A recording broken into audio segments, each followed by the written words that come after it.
اعوذ باللہ من الشیطان الرجیم بسم اللہ الرحمن الرحیم۔ ناظرین، میرے چینل پر آپ کا خوش آمدید ہے۔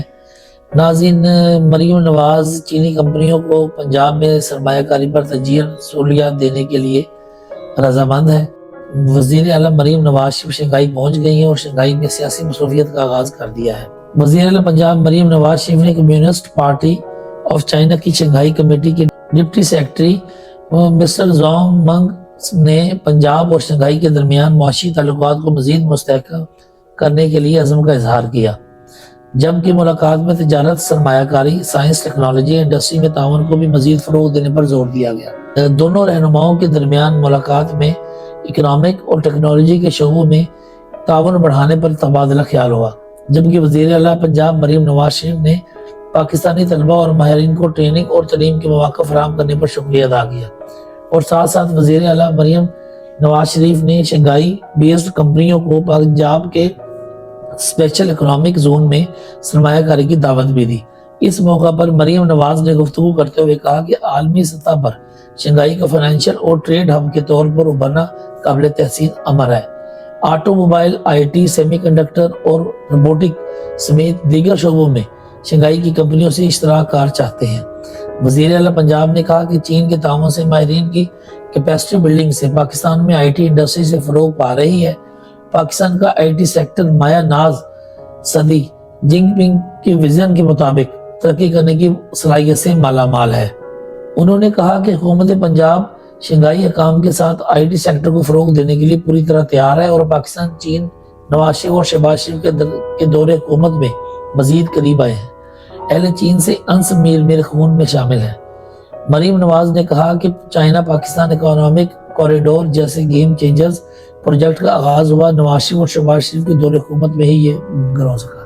ان کا مزید کہنا تھا کہ کئی سال کے سیاسی اور معاشی عدم استحکام کے بعد پاکستان کی معیشت اور معاشی اشارے بڑھوتری کی طرف گامزن ہے۔ چین کی کمپنیوں کو پنجاب میں سرمایہ کاری پر ترجیحی سہولیات دی جائیں گی۔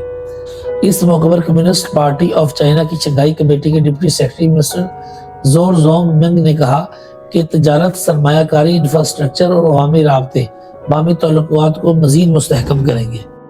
جی ناظرین، علی امین گنڈا پور کی درخواست پر جو سماعت ہے سینئر وکیل کی عدم پیشی کے باعث غیر معینہ مدت کے لیے ملتوی کر دی گئی ہے۔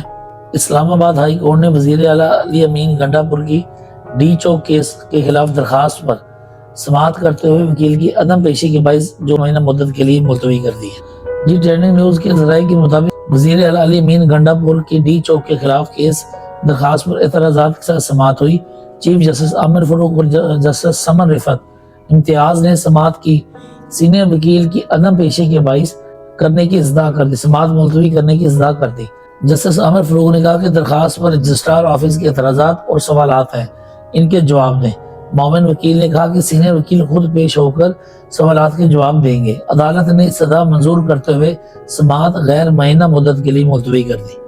پاکستان تحریک انصاف کے سینئر رہنما برسٹر گور علی نے کہا کہ اب بہت ہو گیا، 9 مئی کی جو دھول ہے وہ بیٹھ جانی چاہیے۔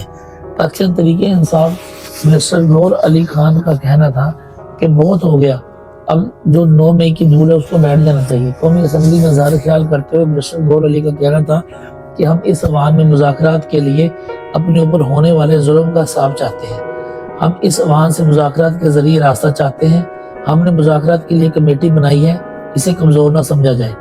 انہوں نے کہا کہ اگر ہمیں مذاکرات سے راستہ نہ دیا گیا تو پھر سڑکوں پر آئیں گے اور ہمیں بار بار سڑکوں پر آنے پر مجبور نہ کیا جائے۔ پارلیمانی کمیٹی کا اجلاس بلائیں اور 9 مئی کی دھول کو بیٹھنا چاہیے۔ چیئرمین پی ٹی آئی کا کہنا تھا کہ ہمارے لوگوں کے ساتھ زیادتیاں ہوئیں، ان پر گولیاں چلیں۔ دنیا میں کہیں بھی پرامن احتجاج پر گولیاں نہیں چلتی۔ حالیہ دنوں میں برازیل سمیت کتنے ہی ممالک میں لوگ ایوانوں میں داخل ہوئے، کیا وہاں پر گولی چلی؟ انہوں نے کہا کہ آپ کی پارلیمان کے سامنے گولی چلی۔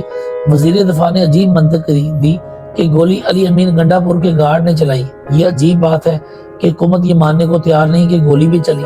برسٹر گور کا اور کہنا تھا کہ ہمیں پشتون کارڈ استعمال کرنے کا طعنہ دیا جاتا ہے۔